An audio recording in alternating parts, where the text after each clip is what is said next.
السلام علیکم ورحمۃ اللہ وبرکاتہ۔ کیسے ہیں آپ سب؟ امید کرتی ہوں آپ سب خیریت سے ہوں گے۔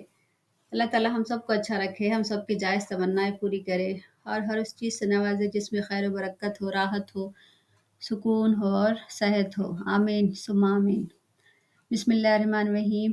پھر اللہ تعالیٰ مسلمانوں کو حکم دیتا ہے اور نصیحت کرتا ہے کہ امانتوں کو اہل امانت کے سپرد کر دو۔ اللہ تعالیٰ کو خیانت کرنے والے لوگ پسند نہیں۔ ایسے لوگ اپنے نفس کی خاطر اپنے ضمیر کی آواز کو بھی دبا کر رکھ دیتے ہیں جو نیکی اور بدی کی تمیز کے لیے عطا کی گئی ہے، اور چاہے کسی سے دوستی ہو یا دشمنی۔ جب بات کہو تو انصاف کی کہو اور فیصلہ کرو تو عدل کے ساتھ کرو۔ اللہ اور رسول صلی اللہ علیہ وسلم کی اطاعت کرو، کیونکہ رسول اللہ صلی اللہ علیہ وسلم کی پیروی کرنے سے منہ موڑنا اللہ سے بغاوت ہے۔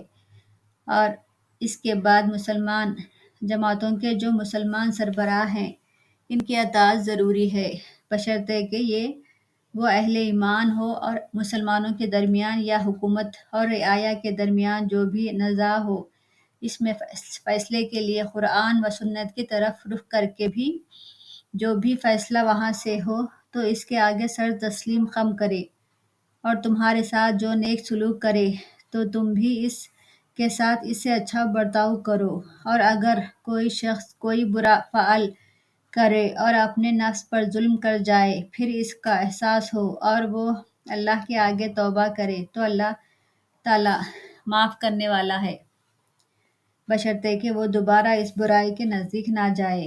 اور یاد رکھو کہ اپنا برا کیا ہوا دوسروں کے سر لگا کر اسے الزام نہ دو، کیونکہ اللہ تعالیٰ کو سب خبر ہے اور یہ گناہ کے کام ہے، اسی لیے اللہ سے ڈرو۔ اس کے بعد اللہ تعالیٰ منافقوں کا ذکر کرتا ہے کہ وہ ایمان کا دعویٰ تو ضرور کرتے ہیں لیکن اپنے معاملات میں اللہ اور رسول صلی اللہ علیہ وسلم کے قانون کے مطابق چلنے کے بجائے اپنی منمانی کرتے ہیں۔ منافقوں کا یہ رویہ تھا کہ جب کسی مقدمے میں ان کو یہ امید تھی کہ فیصلہ ان کے حق میں ہوگا تو اسے نبی صلی اللہ علیہ وسلم کے پاس لے جاتے تھے، اور جب ان کو یہ ڈر ہوتا کہ فیصلہ ان کے خلاف ہوگا تو وہ اسے آپ صلی اللہ علیہ وسلم کے پاس لانے سے کتراتے تھے۔ یہی حال اب بھی ان منافقوں کا ہے کہ اگر شریعت کا فیصلہ ان کے حق میں ہو تو جھومنے لگتے ہیں، اور اگر نہ ہو تو ہر اس عدالت کے دامن میں جا کر پناہ لیں گے جہاں انہیں اپنی مرضی کے مطابق فیصلہ حاصل کرنے کی توقع ہو، چاہے انہیں ناجائز رشوت ہی کیوں نہ دینی پڑے۔ دراصل یہ شیطانی طریقہ ہے، اور شیطان ہمیشہ اللہ سے بغاوت ہی سکھاتا ہے، اور یہ منافق ڈرتے بھی ہیں کہ ان کی منافقانہ حرکتوں کا علم مسلمانوں کو نہ ہو جائے، اور جب ان کو اس کا خوف ہوتا کہ اب تو مسلمانوں کو معلوم ہو گیا ہے اور سزا ضرور ملے گی تو خوب قسمیں کھا کھا کر اپنے ایمان کا یقین دلاتے ہیں۔ یہ منافق ایسے ہیں کہ اسلامی شریعت کی پابندی کرنے میں ذرا سی تکلیف یا نقصان برداشت نہیں کر سکتے۔ اگر اللہ کی راہ میں جان دینے یا گھر بار چھوڑنے کو کہا جائے تو فوراً بھاگ کر کافروں میں جا ملیں گے۔ اصل میں یہ منافق دو بیڑیوں پر پیر رکھے ہوئے ہیں اور خود ہی اپنا نقصان کر رہے ہیں۔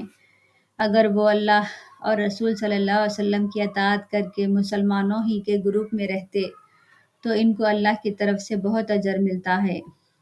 پھر اللہ تعالیٰ فرماتا ہے جو بھی ایمان و یقین کے ساتھ شک کو چھوڑ کر اللہ اور رسول صلی اللہ علیہ وسلم کی اطاعت کرے گا تو وہ بہت ہی خوش قسمت ہے کہ ان کا ساتھ انبیاء، شہداء، صالحین اور صادقین ہوں گے۔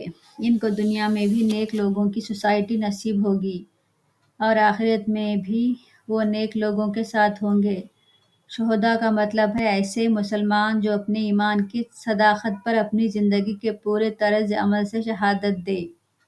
صالحین کا مطلب ہے کہ جو شخص اپنے ارادوں اور اقوال و اعمال میں سیدھے راستے پر قائم ہو اور اپنی زندگی میں نیک رویہ رکھتا ہو۔ صادقین کا مطلب وہ شخص ہے جس کے اندر سچائی اور حق پرستی کمال درجے کی ہو۔ اللہ تعالیٰ ہم سب کو پڑھنے سننے سے زیادہ عمل کرنے کی توفیق عطا کرے، آمین ثم آمین۔ جزاک اللہ خیر۔